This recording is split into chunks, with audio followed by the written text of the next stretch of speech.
feeling?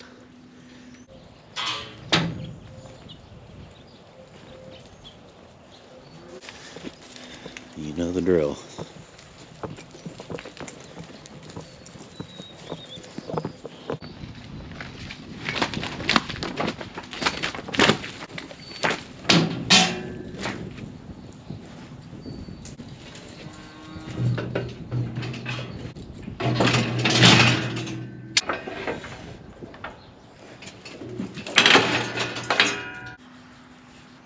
Wake up.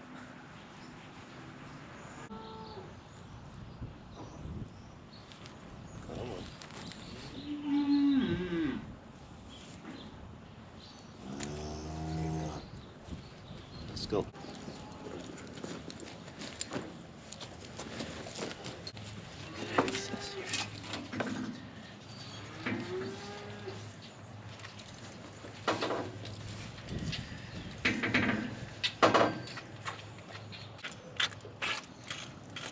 Well, this is what I've been doing twice a day since I got the calf back over here. Once I get the mother into the chute, the calf nurses pretty good once you kind of direct it up in there. A lot of people were asking about whether or not the calf is blind, and I kind of suspected that when I first got it home also, and the more time that I've spent with it, I think that it's either blind or has very limited vision. Based on the information that I've gathered, the eye issue is caused from a number of things. It could just be a birth defect, it could be a vitamin deficiency, or it could be some sort of an infection. So I'm treating it for those things the best that I can. I mean, obviously a birth defect, there's nothing you can do about that.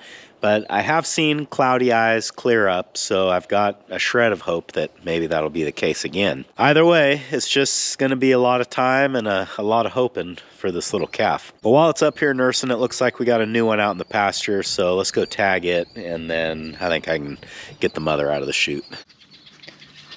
I know I'm on calf number 17, but I can't tell who the mother is from here, so I'll just bring my marker with me out there and we can update the tag once we figure that out. So we're gonna get this taken care of. We're gonna get that taken care of. We gotta run over to the winter pasture, check calves over there, and then I've got some shop work that I wanna try to do today so that I can maybe get my loading alley finished finally. That's what's going on today on Farmer Tyler Ranch.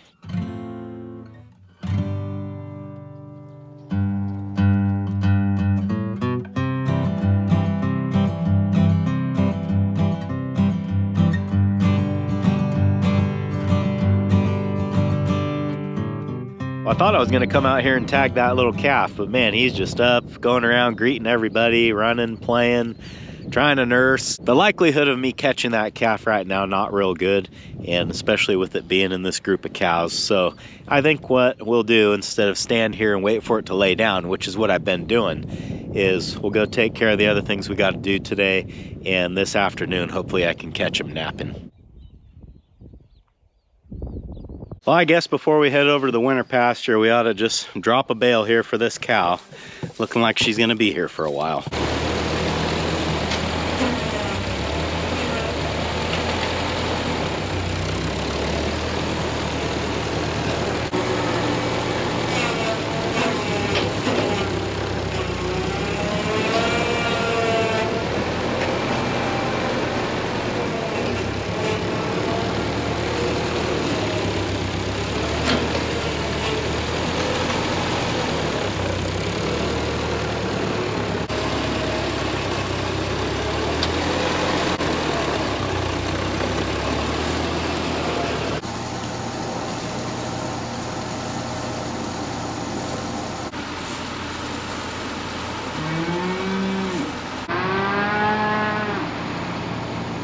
Looks like this crew's ready for a refill as well.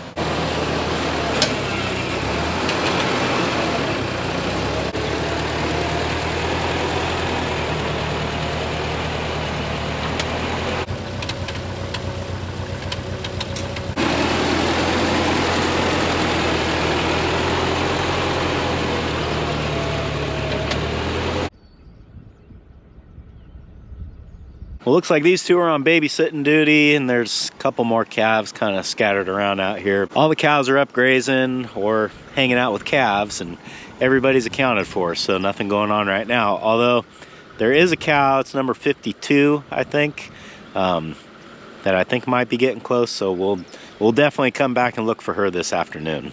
Next thing I want to try to get done today is finish notching all the tube for the loading alley. And in the past, you guys have seen me working outside using the plasma cutter to do that. But as you might remember, several weeks back, I dropped a drop piece of pipe on the lead for the plasma cutter, which ended up puncturing the air line and severing the electrical line, wire probably is a better name for that. And needless to say, my short-term fix is not really lasting the test of time. I need to get in there and fix that thing properly.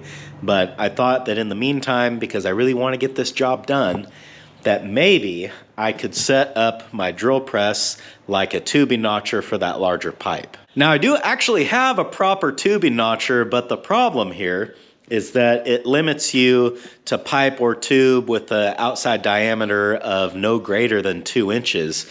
And the pipe that I'm working on is 2 3/8. So I picked up a 2 7/8 hole saw, and the plan is to mount that on the drill press, hold my 2 3/8 pipe in the vise here, and try to notch it that way. I'm thinking that the first one is going to take a while to get everything set up, but then once everything is set up, it should go fairly quickly, just because it's a matter of dropping the pipe in and notching it. So that's what we're going to try.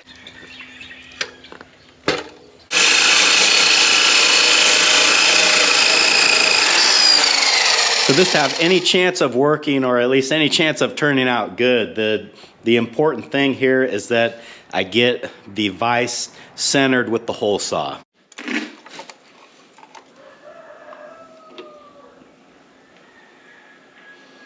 Should be pretty close right there.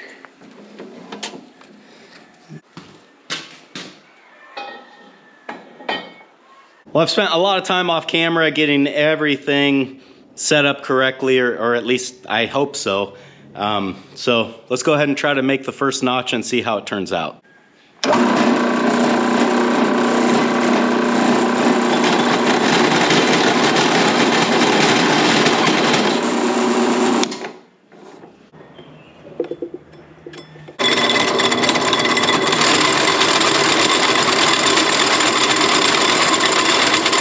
Well, for a minute there, it did not look like it was going to work. It kept catching a tooth and it would just slip the belt, but you know, finally got through that. I don't know, since it's a brand new hole saw, maybe it need to break in a little bit before it cuts real smooth, but it seems to be going good now. But I've bottomed out the hole saw, which I figured would happen. So I'm gonna have to cut the top of our drop piece off so that I can go ahead and plunge the rest of the way through.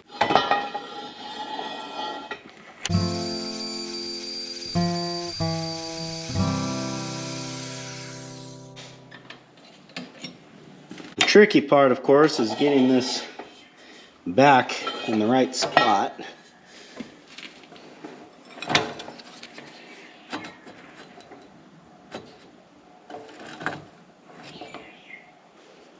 Let's see about there.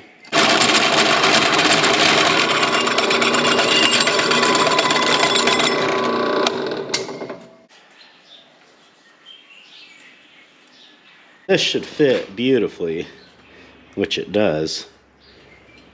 So yeah, there we go. Okay, now I just got to do that 5 more times.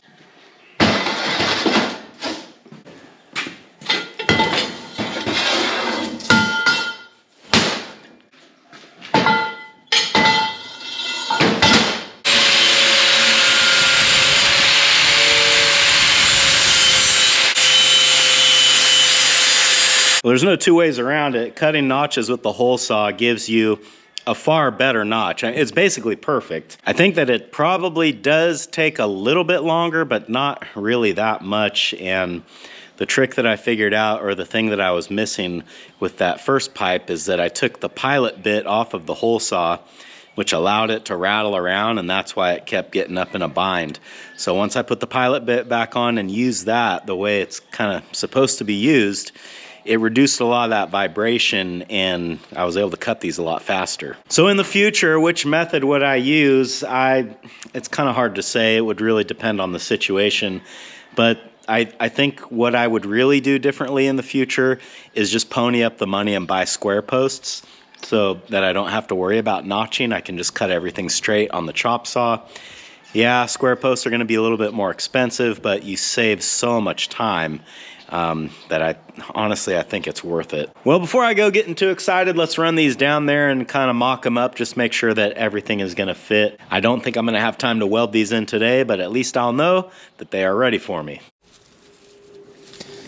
Well, how'd you do on this? You got some. Man, when I pulled in here from the road, I could see that new calf was laying down. I thought maybe we could run over and grab it, but don't you know, as soon as I get here, he's up again. So we'll get him.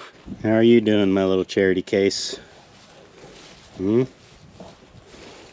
are you doing?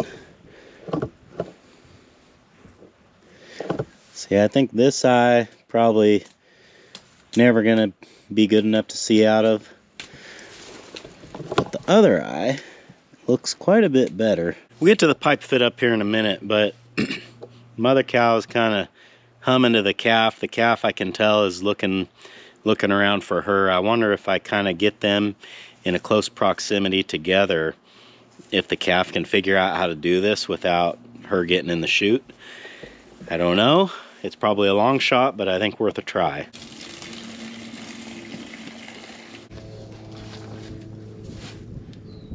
Girl, if you hold still.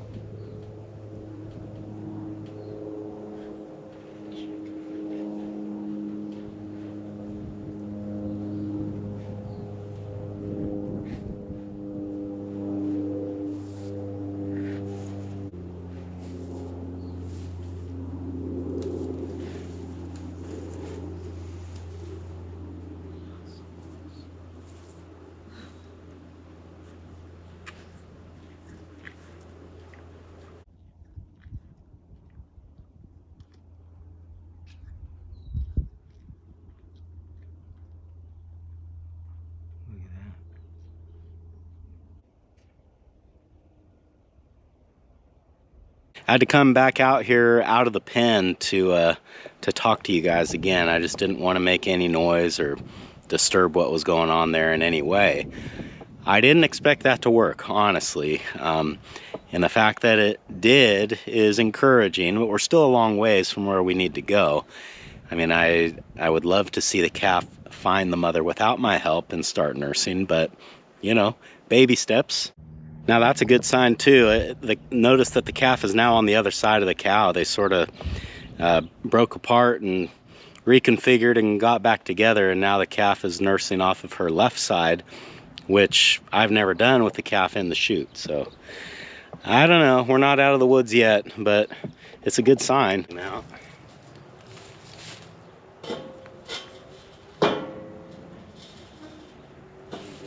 that's a little short.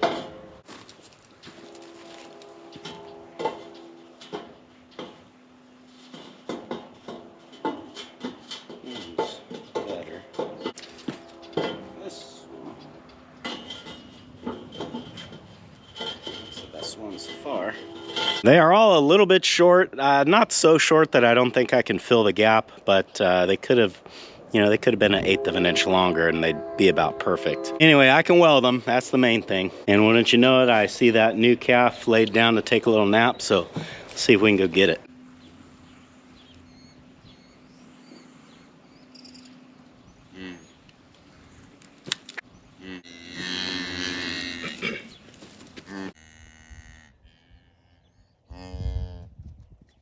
That's our first solid black calf for the year. And it's kind of funny because you go back a couple years, they were all solid black like that, and now they're kind of few and far between. Out of 17 calves, Rivet has sired 11 of them, which works out to about 65%. I thought the percentage would be a little more skewed than that because it seems like when you look across the field, all you see are char-colored calves. And to tell you the truth, I don't really care who does the breeding as long as the breeding gets done. It is kind of interesting though to see which bulls do more work. And I'd always heard in the past that, you know, typically if you run 2 bulls together, that one bull will do between 70 and 80% of the breeding. And at 65%, Rivet calves were actually pretty close to that. It'd be interesting to see once everybody calves out where the number is then. When I see these cats hanging around out in the open, that usually means that they're ready for a refill, and sure enough, looks like their dish is empty. This brown fuzzy one, I don't see all that much. I am starting to see him more and more, but usually those two black ones just hang out right on the top of the stack, and when they hear me, they just kind of appear. You up there, kitty? Kitty? Looky there. I don't know. Do I have them trained or do they have me trained? He's ready for some grub. He'll let me pet you. What about you? Do you? Oh, he says not so sure. And there's some water for you.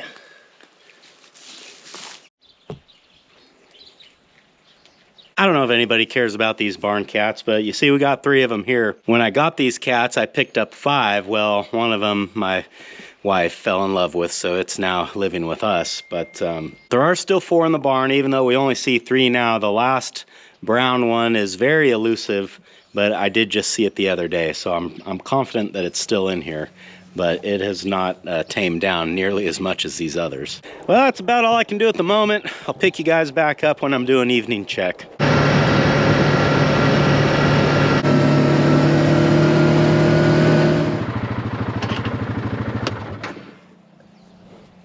Well, there's number 52. This is the cow that I thought maybe had a chance of going today, but, well, apparently not. Well, maybe tonight.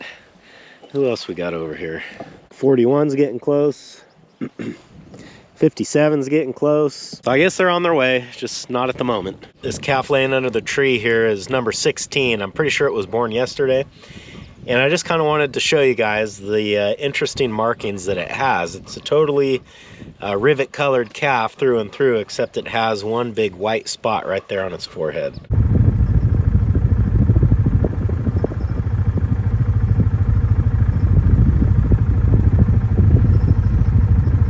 I guess that's all there is to see over here. Well, normally now would be the time of day where I'd get this cow back in the chute and help the calf nurse, but after what happened earlier, I want to see if we can do that again, because that's a little bit easier. Hungry? You'll wake up. You'll wake up. Now stand up.